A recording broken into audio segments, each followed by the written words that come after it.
Udah gila kali ya. Ini saham dalam waktu 1 bulan aja naik 400% kenaikannya. Ini beneran naik atau digoreng ya? Walaupun mereka sudah sempat membantah kenaikannya itu alami. Yuk kita cek aja yuk. Bener nggak sih ini alami atau enggak? Oke, yang gue maksud itu adalah saham SMDM. Itu Rancamaya. Sebenarnya Rancamaya ini sudah dibeli, sudah diakuisisi oleh BSDE.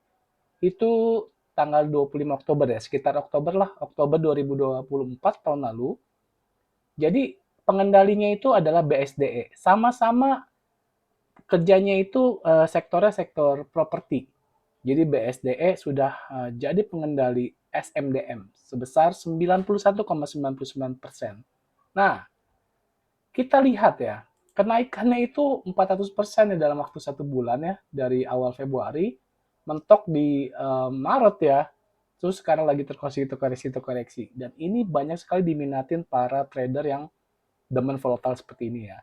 Tapi gue pengen ingatkan di sini, gue disclaimer dulu, gue tidak ingin merugikan banyak pihak, atau gue hanya ingin sekedar sharing aja supaya kita lebih kritis lagi dalam analisanya.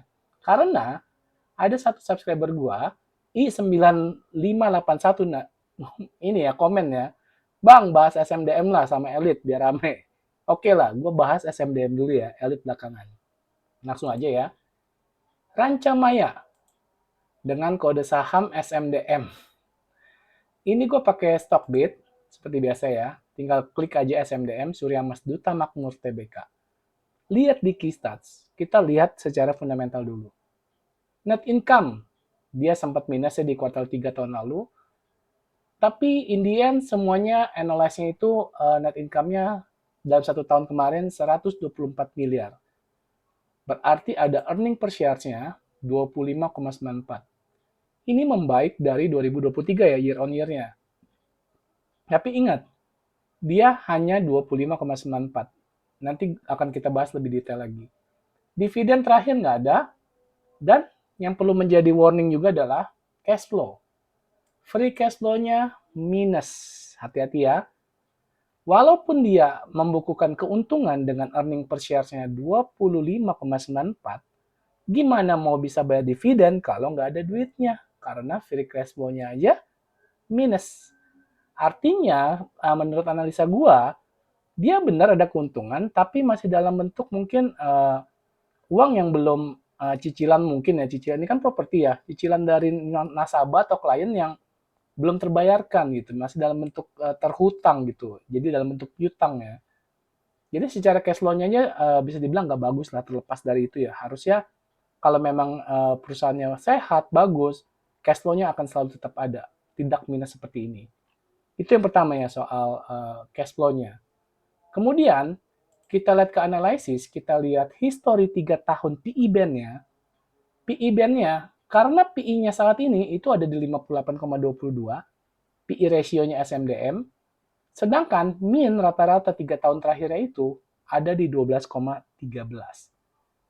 Dari hal yang simple seperti ini, gue coba bikin pakai Excel template gue ya. Harga saat ini SMDM ada di harga 1510. 1510. EPS saat ini, tadi EPS sudah ada ya. EPS saat ini 25,94. 25,94. Berarti PER-nya kan benar ya, 58,21 ya. Nah, PER min-nya ini, PE ratio min yang tadi nih, yang hijau ya, yang rata-rata ya, 12,13. 12,13. Berarti harga wajarnya itu harusnya Rp315 per lembar. Sekarang di harga 1.510. Berarti ada potensi downside-nya itu untuk ke harga wajarnya ya, itu masih ada minus 79%. Jadi sekarang 1.500. Sekarang harga wajarnya 315. Kalau harga wajar ini gue lihat berdasarkan dari PE min rata-rata 3 tahunnya ya. Harga wajarnya ya. Berarti harga sekarang ini benar-benar tinggi banget dan kemahalan banget ya guys. Nah, sekarang lu lihat lagi. Ini yang kedua ya. Yang pertama kan tadi kan tadi di Kistasnya dia cash flow-nya minus. Kemudian yang kedua adalah dia harganya sudah kemahalan banget, ketinggian banget. Kemudian hal yang ketiga yang pengen gue share di sini adalah kalau lu lihat bid offer-nya ya, ini SMDM ya, ini ada bid offer-nya nih. Lu lihat jumlah lot yang di offer yang sebelah kanan, kan ini kan harga terakhir kan penutupan di 15.10. Kalau misalnya gue pengen bikin arah saham ini sampai ke harga mentoknya itu misalnya ke harga 2030, artinya gue harus ngeborong sejumlah lot 4.065 lot. 4.065 lot dikali harga rata-ratanya, anggaplah gue kali di sini sekitar 15.50 lah ya. Itu kurang lebih gue hanya butuh duit 600 juta untuk bisa bikin arah saham SMDM naik sampai ke 2.000 dari 1.500. Artinya, gue rasa cukup satu orang pun dengan modal uang 600 juta itu bisa bikin arah. Secara nggak langsung, likuiditasnya itu rendah, gampang sekali digoreng. Jadi, hal yang ketiga adalah, yang perlu diperhatikan, likuiditasnya nih sedikit ya. Jadi gampang sekali, mudah sekali untuk dinaikkan, mudah sekali untuk diturunin. Itu yang ketiga, faktor ketiga. Nah, faktor terakhir adalah untuk saham SMDM ini, lihat ya, SMDM. Ini kan dia sudah diakuisisi BSDE ya. Gue pakai logika sederhana aja. Gue punya toko. Gue punya toko nih. Terus dagangan gue udah mulai sepi nih. Omset gue menurun. Gimana ya caranya ya gue biar dapet income lain selain jualan dagangan dari toko gue. Akhirnya ada modal nganggur, gue berinvestasi ke saham, pakai uang toko gue ya. Gue berinvestasi ke saham, gue tradingin, terus hasil begitu gue cuan, 30%, 40% gue taking profit. Taking profit, profitnya kan buat toko gue. Nah, itu akan menjadi income buat toko gue. Nanti dalam buku laporan gue, buku laporan keuangan, gue ada keuntungan yang sangat besar 40% tersebut.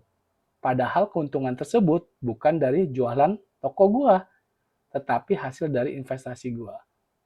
Dengan kata lain, ini bisa aja gue berandai-andai ya. Ide liar gue adalah bisa jadi BSDE ya dengan dia mengakuisisi SMDM, saham SMDM di harga rendah saat itu, ingat ya.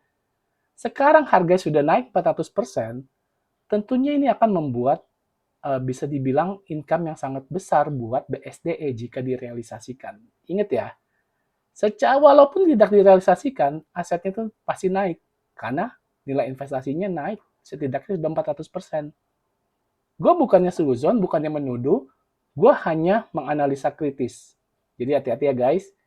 Ada 4 faktor tersebut yang harus kalian kritisi. Jadi menurut gue untuk SMDM seperti ini, ya udahlah ada saham lain yang bagus, kenapa mesti ke SMDM sih? Oke? Sekian dari gue ya. Jika lu suka dengan video seperti ini, jangan lupa di-share ke teman-teman lu juga buat ingetin yang lain. Kasih warning juga ke yang lain. Jadi jangan cuma lu doang yang selamat. Oke? Jangan lupa di-subscribe ya guys. Sampai jumpa di konten-konten menarik lainnya. Thank you.